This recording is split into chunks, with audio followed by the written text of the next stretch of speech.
Olá, eu me chamo Eduardo Mano e você está ouvindo A Bíblia em um Ano, um projeto de leitura da Bíblia Católica em 365 dias. Este daqui é o dia de número 125.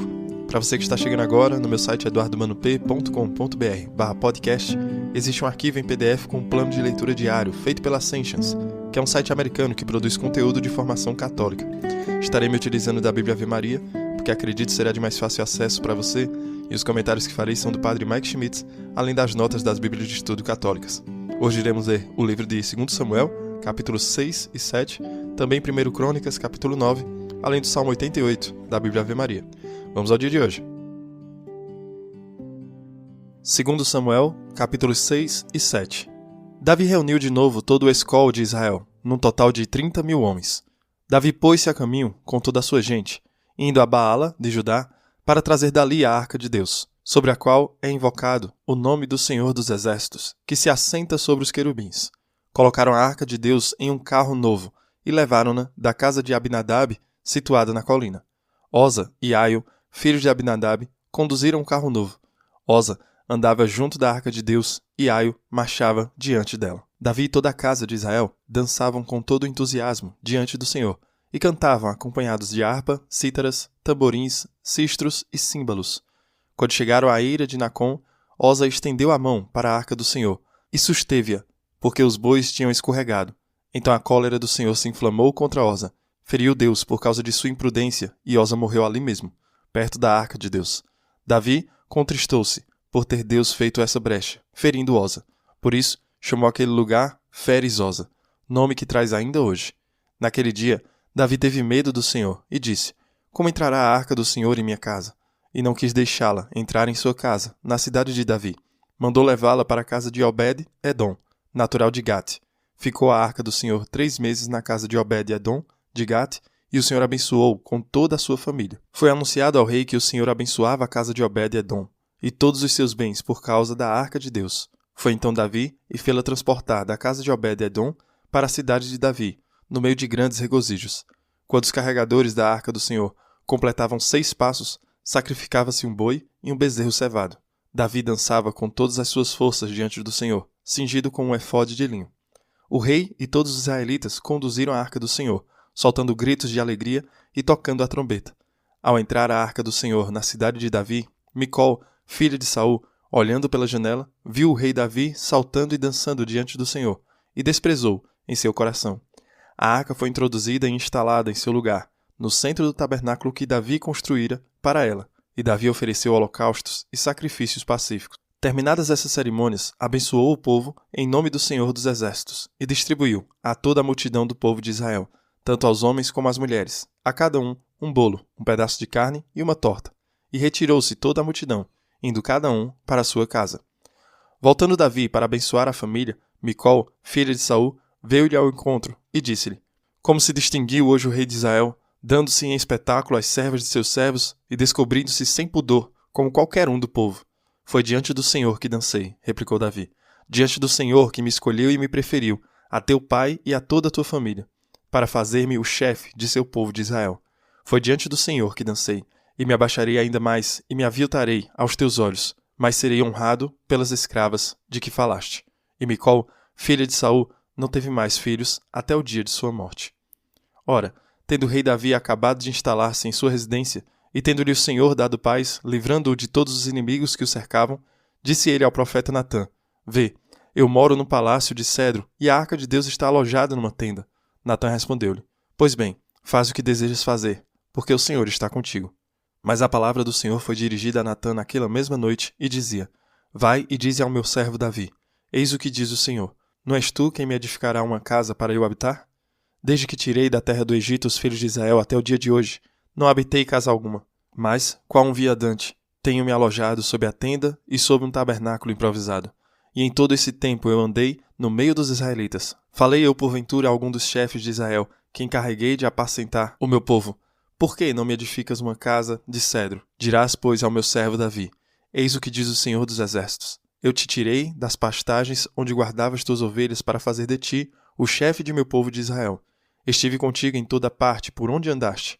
Exterminei diante de ti todos os teus inimigos e fiz o teu nome comparável ao dos grandes da terra. Designei um lugar para o meu povo de Israel.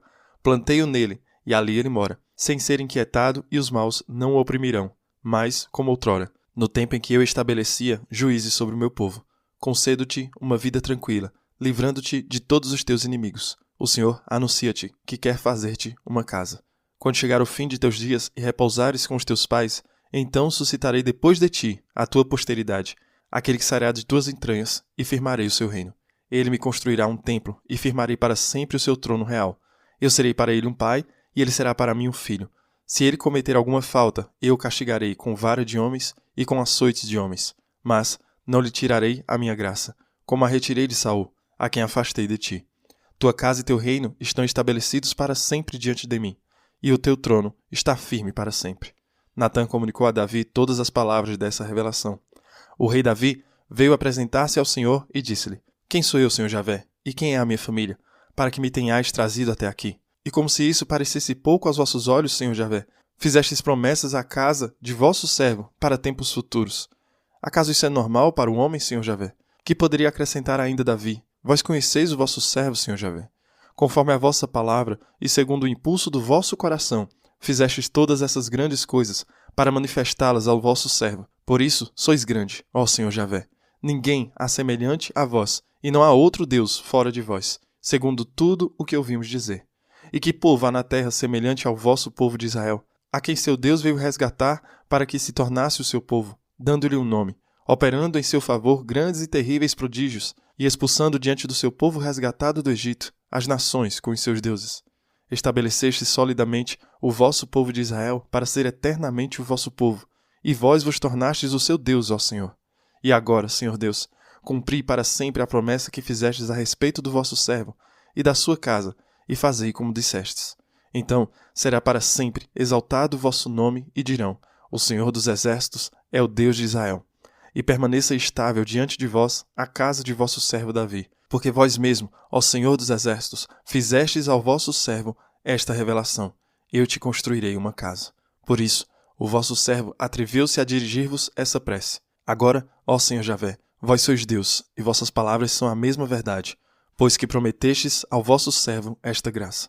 Abençoai desde agora a sua casa, para que ela subsista para sempre diante de vós. Porque sois vós, Senhor Javé, que falastes, e graças à vossa bênção, a casa de vosso servo será abençoada para sempre. 1 Crônicas, capítulo 9. Todo Israel está registrado nas genealogias. Elas encontram-se consignadas no livro dos reis de Israel. Em seguida, Judá foi deportado para a Babilônia, por causa de suas infidelidades. Os primeiros habitantes que viveram em suas possessões e suas cidades eram israelitas, sacerdotes, levitas e natineus. Em Jerusalém habitavam filhos de Judá, de Benjamim, de Efraim e de Manassés. De Farés, filho de Judá, Otei, filho de Amiúde, filho de Anri, filho de Onrai, filho de Bani. Dentre os silonitas, Asaías, filho mais velho, e seus filhos. Dentre os filhos de Zara, Jeuel e seus irmãos. Ao todo, 600.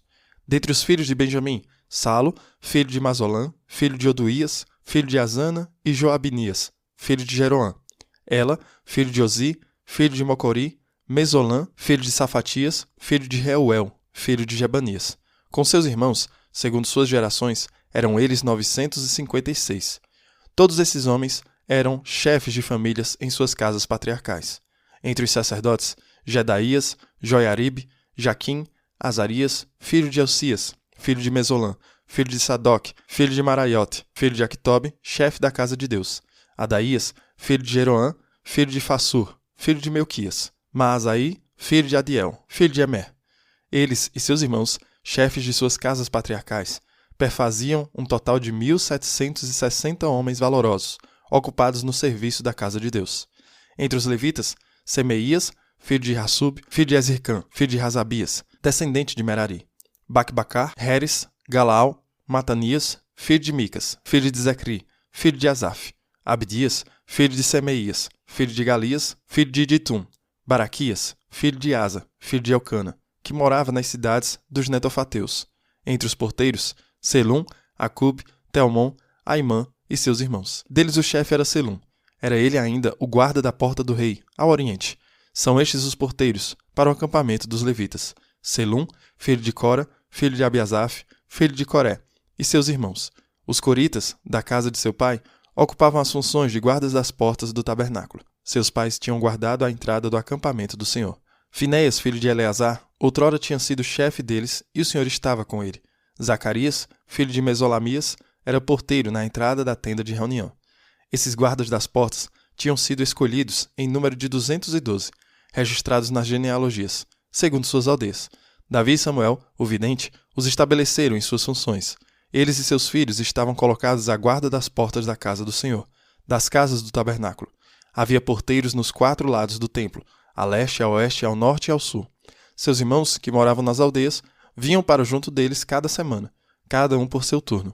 Os 4 chefes dos porteiros, que eram levitas, ficavam de sentinela constantemente, tendo ainda que vigiar os depósitos e os tesouros da casa de Deus. Moravam ao redor da casa de Deus, da qual estavam encarregados da guarda, assim como do cargo de abri-la todas as manhãs. Outros se encarregavam da vigilância dos objetos do culto que inventariam a entrada e a saída. Outros ainda cuidavam dos utensílios do santuário, da flor de farinha, do vinho, do azeite, do incenso e dos aromas. Os filhos dos sacerdotes confeccionavam as essências aromáticas. Matatias, um levita, primogênito de Selum, alcorita, tinha ao seu cuidado as tortas que se coziam no fogão. Alguns de seus irmãos, filhos dos caatitas, estavam encarregados de preparar a cada sábado os pães da proposição. Eram estes também os cantores, chefes das famílias levíticas. Moravam nos apartamentos do templo, isentos de outras funções, para exercerem a sua dia e noite. São eles os chefes das famílias dos levitas, segundo as suas genealogias. Esses moravam em Jerusalém. O pai dos Gabaonitas, Jeiel, habitava em Gabaon. Sua mulher se chamava Maaca. Seu filho mais velho, Abidom. Em seguida, Sur, Cis, Baal, Ner, Nadab, Gedor, Aio, Zacarias e Macelote. Macelote gerou Samã. Eles moravam também com seus irmãos em Jerusalém. Ner gerou Cis e Cis gerou Saul. E Saul gerou Jonatas, Melquizua, Abinadab e Isbaal. Filho de Jonatas, Meribaal. Meribaal gerou Micas. Filhos de Micas, Fitom, Meleque, Taraá. Aás gerou Jara, e Jara gerou Almate, Asmote e Zambri. Zambri gerou Moza. Moza gerou Banaá, Rafaías, seu filho, Elasa, seu filho, Azel, seu filho. Azel teve 6 filhos, cujos nomes são Esricã, Bocru, Ismael, Sarias, Abdias, Hanã. São estes os filhos de Azel. Salmo 88, da Bíblia Ave Maria. Hino de Etã, em israelita. Cantarei eternamente as bondades do Senhor. Minha boca publicará sua fidelidade de geração em geração. Com efeito, vós dissestes, a bondade é um edifício eterno. Vossa fidelidade firmastes no céu. Concluí, dizei vós, uma aliança com o meu eleito. Liguei-me por juramento a Davi, meu servo. Conservarei tua linhagem para sempre. Manterei teu trono em todas as gerações. Senhor, os céus celebram as vossas maravilhosas obras, e na assembleia dos anjos a vossa fidelidade. Quem poderá, nas nuvens, igualar-se a Deus? Quem é semelhante ao Senhor entre os filhos de Deus? Terrível é Deus na assembleia dos santos, maior e mais tremendo que todos os que o cercam. Quem se compara a vós, Senhor, Deus dos exércitos? Sois forte, Senhor, e cheio de fidelidade. Dominais o orgulho do mar, amanaís suas ondas revoltas. Calcastes Raabe e o transpassastes. Com poderoso braço dispersastes vossos inimigos. Vossos são os céus e também a terra. Vós que criastes o globo e tudo que ele contém, o norte e o sul vós os fizestes. Tabor e Hermon em vosso nome exultam. Tendes o poder em vosso braço. A firmeza na mão, a autoridade em vossa destra. A justiça e o direito são o fundamento de vosso trono. A bondade e a fidelidade vos precedem. Feliz o povo que vos sabe louvar. Caminha na luz de vossa face, Senhor. Vosso nome lhe é causa de contínua alegria. Pela vossa justiça ele se glorifica. Porque sois o esplendor de sua força, e é vosso favor que nos faz erguer a cabeça. Pois no Senhor está o nosso escudo, e nosso Rei no Santo de Israel. Outrora, em visão, falastes aos vossos santos e dissestes-lhes: impus a coroa a um herói. Escolhi meu eleito dentre o povo. Encontrei Davi, meu servidor, e o sagrei com a minha santa unção. Minha mão sempre lhe assistirá, e meu braço fortalecerá. Não há de surpreendê-lo o inimigo, nem ousará oprimi-lo o malvado. Sob seus olhos esmagarei os seus contrários. Serão feridos aqueles que o odeiam. Com ele ficarão minha fidelidade e bondade. Pelo meu nome crescerá o seu poder. Estenderei a sua mão por sobre o mar, e a sua destra acima dos rios. Ele me invocará. Vós sois meu Pai, vós sois meu Deus e meu rochedo protetor. Por isso, eu constituirei meu primogênito, o mais excelso dentre todos os reis da terra. Assegurado lhe estará o favor eterno, e indissolúvel será meu pacto com ele. Eu lhe darei uma perpétua descendência, seu trono terá a duração do céu. Se, porém, seus filhos abandonarem minha lei, se não observarem os meus preceitos, se violarem as minhas prescrições e não obedecerem às minhas ordens, eu o punirei com vara a sua transgressão, e a sua falta castigarei com açoite. Mas não lhe retirarei o meu favor, e não trairei minha promessa. Não violarei minha aliança, não mudarei minha palavra dada. Jurei uma vez por todas pela minha santidade. A Davi não faltarei jamais. Sua posteridade permanecerá eternamente, e seu trono, como o sol, subsistirá diante de mim, como a lua que existirá sem fim, e o arco-íris, fiel testemunha nos céus. E contudo, vós o repelistes e rejeitastes. Gravemente vos irritastes contra aquele que vos é consagrado. Rompestes a aliança feita com o vosso servidor, lançastes por terra sua coroa, derrubastes todos os seus muros, arruinastes as suas fortalezas, saquearam-no todos os transeuntes, e o escarneceram os seus vizinhos. A mão de seus inimigos exaltastes, de gozo enchestes todos os seus contrários. Embotastes o fio de sua espada, não o sustentastes na batalha, fizestes terminar seu esplendor, por terra derrubastes o seu trono, abreviastes a sua adolescência, e de ignomínia o cobristes. Até quando, Senhor? Até quando continuareis escondido? Até quando estará acesa a vossa cólera? Lembrai-vos como é curta a nossa vida, quão efêmeros os homens que criastes. Qual é o vivo que se livra da morte, ou pode subtrair a sua alma ao poder da morada dos mortos? Vossas bondades de outrora, ó Senhor, onde estão? E os juramentos que a Davi fizestes de fidelidade? Considerai, Senhor, a vergonha imposta aos vossos servos. Considerai, Senhor, a vergonha imposta aos vossos servidores. Leva em meu seio o traje das nações pagãs. Insultos de vossos inimigos, Senhor. Injúrias que lançam até nos passos daquele que vos é consagrado. Bendito seja o Senhor eternamente. Amém. Amém. Muito bem. O Salmo 88 é a maneira pela qual Davi se torna realmente real com sua oração. Toda a primeira metade da oração é falada da fidelidade e bondade de Deus. A segunda metade do Salmo é falando sobre as perdas a Deus. Mas no final, o que é que Davi diz? Ele diz, bendito seja o Senhor eternamente. Amém, amém. Davi modela para nós esta honestidade em oração. Aquilo que já falávamos outras vezes. Ele vem diante de Deus em vitória, na derrota, na alegria, na tristeza. Isso não significa que Davi está sempre sendo falso. Davi está sempre sendo honesto diante do Senhor. Então vamos para 2 Samuel capítulo 6. Onde Davi traz a Arca da Aliança para Jerusalém. Lembre-se de todo o caminho do Êxodo, quando Deus ordenou a Moisés que o povo criasse essa arca. Dentro da Arca de Deus estão os 10 mandamentos, o bastão de Arão e um recipiente com o maná, o pão do céu. Ou seja, temos a palavra de Deus, os 10 mandamentos, o sinal do sacerdócio, o bastão de Arão, e o pão do céu, que é o maná. Todas essas coisas serão muito importantes. E ainda, embora a Arca de Deus esteja agora sendo trazida para Jerusalém, o que é ótimo, como eles a transportam? Este é o lugar onde o templo será construído.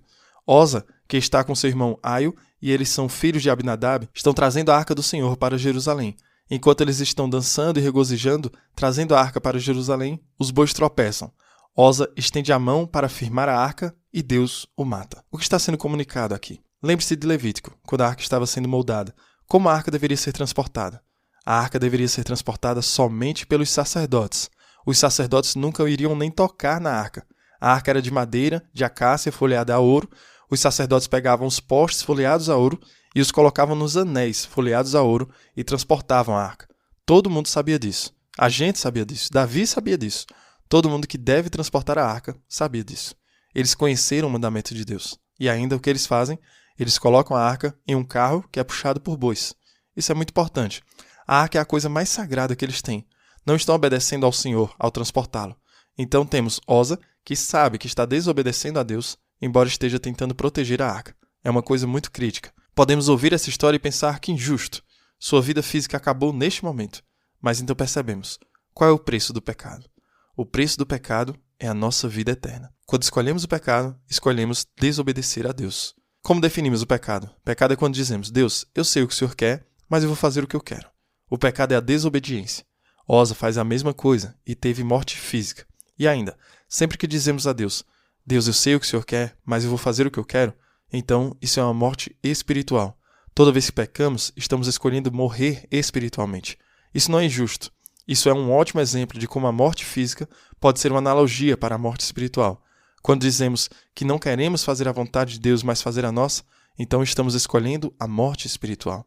Nós escolhemos. Então a arca é deixada numa casa, Davi está com medo e zangado com Deus pelo que aconteceu a Osa, e Davi se acha incapaz de receber a arca da aliança em sua casa. Isso pode soar familiar para nós, se lembrarmos da visita de Nossa Senhora a Santa Isabel, mas já explico para vocês, vou chegar lá. Então Davi deixa a arca na casa do Giteu, e o que acontece lá?